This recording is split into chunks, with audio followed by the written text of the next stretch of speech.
има такъв телефон. Така че хората, които наистина много се потрудят, един от тях във всеки парк ще получи такъв. Разбира се, ще има и други поощрителни награди. Освен това ще има и добро настроение, надявам се. Чета тук в прес-релиза, двама от регистриралите се за участие чрез интернет страницата на Global, която е globalgreen.bg, ще спечелят Samsung E200 Eco. Първият в България екологичен мобилен телефон.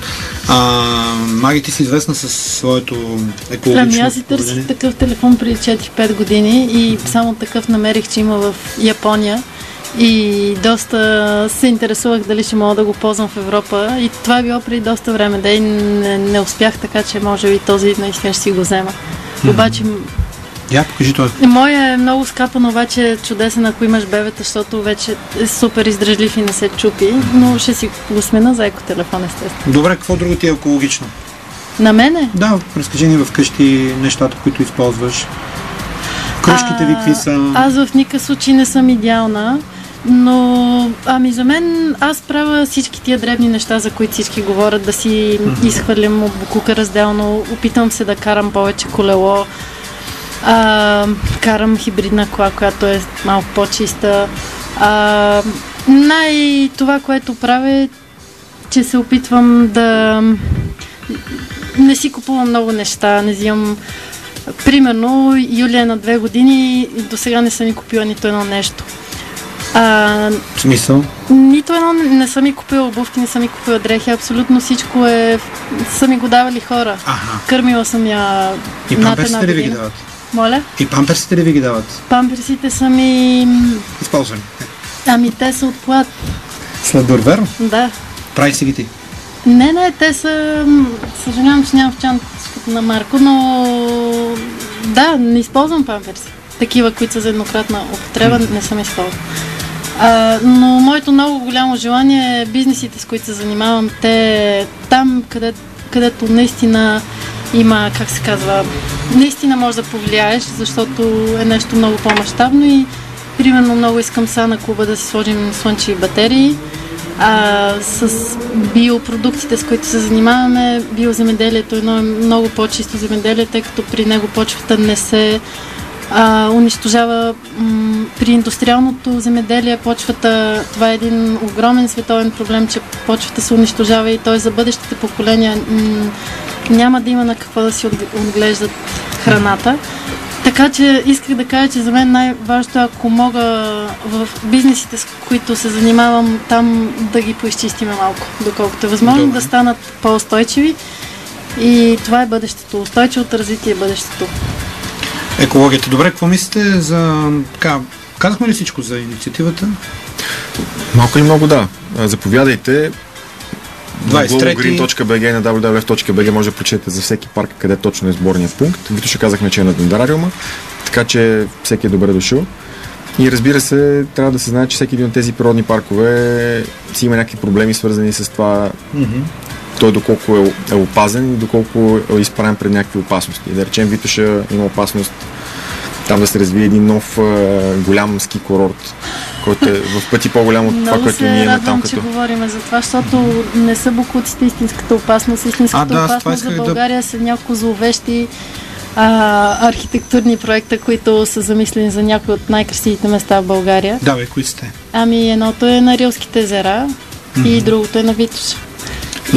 На кои места на Витоша, къде е? Може би Коси може да каже, но искам само да кажа, че хората трябва да са активни и да не позволяват това да се случи. Значи на Витоша има идея ски зоната на леко, както в момента я познаваме. Тя му е в общи линии 2 лифта, няколко влека и места, където могат да се карат ски. Има идея да се направи една гигантска нова ски зона с примерно 6 или 7 нови лифта, влекове, нови писти, включително да се направи долна станция, една кабинкова линия, която е върху сегашното читалище на Дагалевци и неща от този сорт. Маги спомена също за Рила, всички знаем за проекта около Паничиста и в района на Седемте езера, който в момента е на етап, че е построен първия лифт, въпреки че е на свлачище, не са спазени още някакви изисквания, но така или иначе този лифт вече построен и го има. Разбира се, има опасности и за Пирин, третия национален парк, в който големият проблем е, че има една идея от двете страни на Банско да се направят още 2 ски зони, големи колкото Банско, накрая те да се свържат и по този начин цялата северна част на Пирин ще стане един огромен ски комплекс. Накрая може всичко да свържем с Черноморието. Да. Може то натам отиват. Просто Банско, Черноморе и всичко да стане един бетон. Да, Странджа, например, като природен парк, най-големия в България. Тя също там е раците да се застрои цялото крайбрежие от Царево надолу през Варвара, Ахтопол, Синеморец до Резово. Те никога не са излизали от плановете. Имаше там един комплекс, който започнаха да го строят напълно незаконно. 3 години го строяха и буквално при няколко месеца и последната инстанция на Върховния административен съд каза, че този комплекс е незаконен. Сега да видим дали държавата ще направи следващата крачка да го разруши, както пише в закон. Това на Варвара, да. Да, аз има един приятел, който там, докато строяха и той се обаждаше по телефона в Министерството и да казва, нали, тук се строи. И те му казват, не, той е спрян, не може да се строи. И той казва, аз стоя пред него и го строят. Да. И трябва да се знае, че всъщност ако хора... Ники малко го объркахме. Не, обратното що?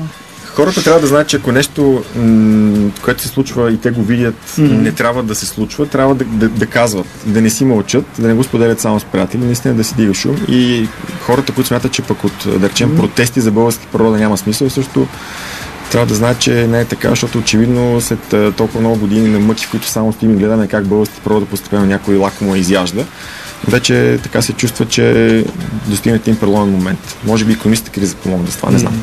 Има ли адекватни действия от страна на правителството? Зависи. Понякога да, но по-често не бих казала. Дай ни примери и за двете.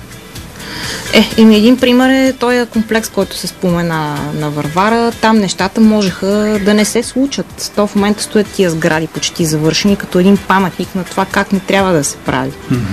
А пък друго едно добро нещо, което мога да кажа, и то е защото хората се вдигнаха и показаха какво искат, е природен парк Странджа. Имаше опити той да се закрие в буквалния смисъл, да престане да бъде такъв. През 2006 година тогава се получи една голяма вълна от протести и млади хора, и не само, всякакви, не еколози, просто излязоха по улиците да кажат, че не са съгласни, защото харесват тая природа там и запазеното Черноморие, искат то да остане такова. И взеха се мерки, парка си остана и продължава да съществува, да е жив и здрав, ще го почистим в събота. Добре. Маги, ти, Горичка, как се развива твоят там сайт и хората около теб? Те бяха много активни минали път, ще се качат и сега? Горичка се развива добре, правиме си нашите неща. Последно време наистина това, което най-много ни интересува, е така нареченото устойчиво развитие и тази икономическа криза, която е така сериозна и толкова лоша, може би за хиляди милиони хора. За вас е добре? Не, за никой не е. Защо? По-малко се потребява, по-малко се руши, по-малко се... Да, аз какво исках да кажа? Исках да кажа какво значи устойчиво развитие. Искам да кажа, че... Не е екология. Икономическата криза... Аз се обърках. Чакай. Искам да кажа какво е устойчиво развитие. Устойчивото развитие е развитие, в което се осигуряват нуждите на настоящето, без да се нарушават нуждите на бъдещите поколения. И за това аз не съм против икономическия растеж, просто сегашният икономически модел вече е сравнително невалиден, защото той е един такъв праволинеен. Взимаш едно нещо, употребяваш го и го изхвърляш. Трябва да има кръговрат и както в природата нищо не се изхвърля, така и нашата икономика трябва да е устойчива. И има абсурдни неща. Примерно, мием си тоалетните с питейна вода. Това нашите деца ще ни питат колко сме били нормални. Или купуваш си нещо за ядене, то изяжда го за 10 секунди, а опаковката остава да живее 500 или 1000 години след тебе. Ето такива неща има в нашата действителност. Малко по малко ще влизат. Малко почваме тук с Радио Урока, едно специализирано издание за бани, и там сме говорили за 2 в 1. Мисли ръцете, събира се тук това нещо и след това отива в туалетната. Технологиите ги има, те са измислени, решенията ги има. Въпросът е дали ще се внедрят достатъчно бързо преди планета много ти да родиш за трети път, добре. Не стига. Няма ли? Сигурно ще рода за трети път. Сигурен, че но... Аз съм сигурен. Успех. До 23-ти. 10 часа, Витоша, при нас, навсякъде ще разберете, като влезете в двата сайта globalgreen.bg и вашия беше www.bg. Успех! Моменти да ви връчим по едно малко. С извинение, че има хартия. Но това е по едно вино от Дарик Радио. Да, но е кафява, екологична. Заповядайте, да сте живи и здрави, успех. Благодарим, Ники. Да запомните, че сте били тук на гости.